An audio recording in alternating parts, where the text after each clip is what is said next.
పిఠాపురం వర్మ ఆయనకి ఆంధ్రప్రదేశ్లో ఇంకా వైఎస్ఆర్సీపీ అధికారంలోనే ఉన్నట్టు కనిపిస్తుందట. ఎందుకని? వాస్తవానికి పిఠాపురంలో ఆయన ఫీలింగ్ అది. పిఠాపురంలో వైఎస్ఆర్సీపీ నేతల పెత్తనాన్ని వర్మ సహించలేకపోతున్నారు. 2019 నుంచి 24 వరకు ఆయన ఎవరి మీద పోరాడారో వాళ్ళంతా ఇప్పుడు జనసేన కండువాలు కప్పుకొని పెత్తనానికి సిద్ధమైపోయారు. ఈ స్థితిని వర్మ సహించలేకపోతున్నారు. అందుకే ఉప ముఖ్యమంత్రి పవన్ కళ్యాణ్ పర్యటన సందర్భంగా పిఠాపురంలో జరిగినటువంటి పరిణామాల మీద ఆయన ఘాటుగా స్పందించారు. ఇంకా వైఎస్ఆర్సీపీ పరిపాలనే ఉందన్నట్టుగా పోలీసులు భావిస్తున్నారు అంటూ ఆయన వ్యాఖ్యానించారు. అందుకు కూడా కారణాలు లేకపోలేదు. పిఠాపురంలో పవన్ కళ్యాణ్ పర్యటన సందర్భంగా అంబేద్కర్ భవన్లో మహిళలకు కుట్టుమిషన్లు ఇతర వస్తువుల పంపిణీ కార్యక్రమం జరిగింది. ఆ కార్యక్రమానికి ఎస్విఎస్ఎన్ వర్మ హాజరయ్యారు.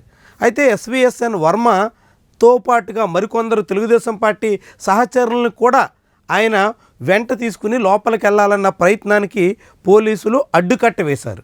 విఐపి కార్యక్రమానికి అలాంటి అవకాశం లేదంటూ ఎస్పీ బిందు మాధవ్ ఆయన్ని అడ్డుకున్నారు. దాంతో వర్మ ఆయనతో వాగ్వాదానికి కూడా దిగారు.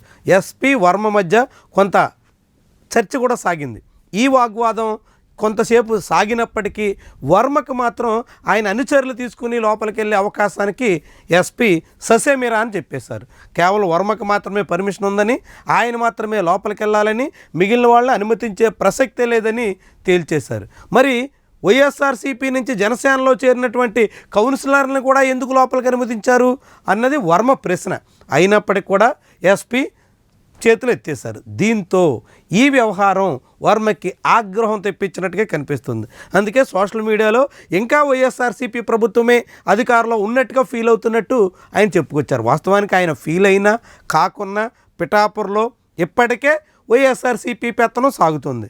పిఠాపురం ఇన్ఛార్జిగా మర్రెడ్డి శ్రీనివాస్ ఉన్నప్పటికీ అక్కడ దాదాపుగా ఇప్పుడు పెండెం దొరబాబు హవానే మొదలైంది. పెండెం దొరబాబు 2019 నుంచి 24 వరకు వైఎస్ఆర్సీపీలో ఎమ్మెల్యేగా చక్రం తిప్పినటువంటి నాయకుడు, అనేక రకాల అవినీతి ఆరోపణలు ఎదుర్కొన్నటువంటి నాయకుడు. ఇప్పుడు ఆయన జనసేన కండువా కప్పుకున్నారు.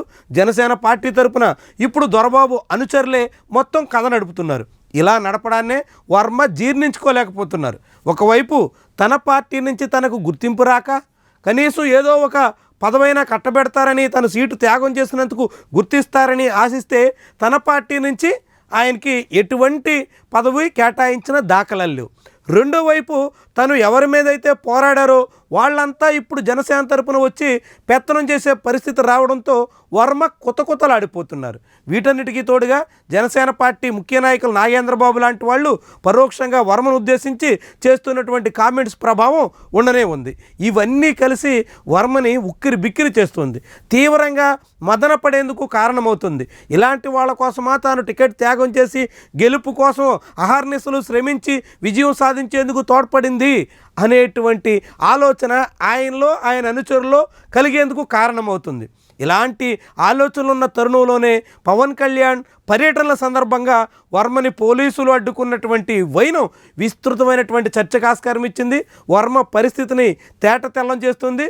భవిష్యత్తులో కూడా వర్మకి ఇలాంటి ఒక్కపోత తప్పదు అనేటువంటి పరిస్థితిని చాటుతుంది. అదే సమయంలో పవన్ కళ్యాణ్ కొంత వర్మ పట్ల ఉదారంగా గవర్నమెంట్ హాస్పిటల్ 100 పడకల కోసం శంకుస్థాపన కార్యక్రమంలో వర్మని పిలిచి ప్రాధాన్యత ఇచ్చినప్పటికీ అదే సమయంలో పెండెం దొరబాబును కూడా పక్కనే నిలబెట్టినటువంటి తీరుతో వర్మకి ఏ మాత్రం రుచించినటువంటి పరిస్థితి అయితే కనిపించట్లేదు. తనను పిలిచి గౌరవించినందుకు సంతోషించాలా, లేకుంటే తన ప్రత్యర్థిని కూడా పక్కనే నిలబెట్టి ఆయనకు కూడా సమాన ప్రాధాన్యత ఇచ్చినందుకు కలత చెందాలా అన్నది వర్మకు అర్థం కానటువంటి పరిస్థితిగా కనిపిస్తుంది. ఇదంతా వర్మ పట్ల వ్యూహాత్మకంగానే జనసేన వేస్తున్నటువంటి ఎత్తుగడలుగా కనిపిస్తుంది. ఆయన గౌరవానికి ఎక్కడా భంగం కలిగించలేదు అని చాటుతూనే అదే సమయంలో ఆయన ప్రత్యర్థులకి ప్రాధాన్యత ఇవ్వడం ద్వారా వర్మకి ఎటువంటి అవకాశం ఇవ్వబోము అనేటువంటి సంకేతాన్ని, సూచికల్ని పంపించేందుకు ప్రయత్నం చేస్తున్నట్టుగా అంతా భావిస్తున్నారు. మరి ఇలాంటి పరిస్థితుల్లో వర్మకి వైఎస్ఆర్సీపీ పరిపాలన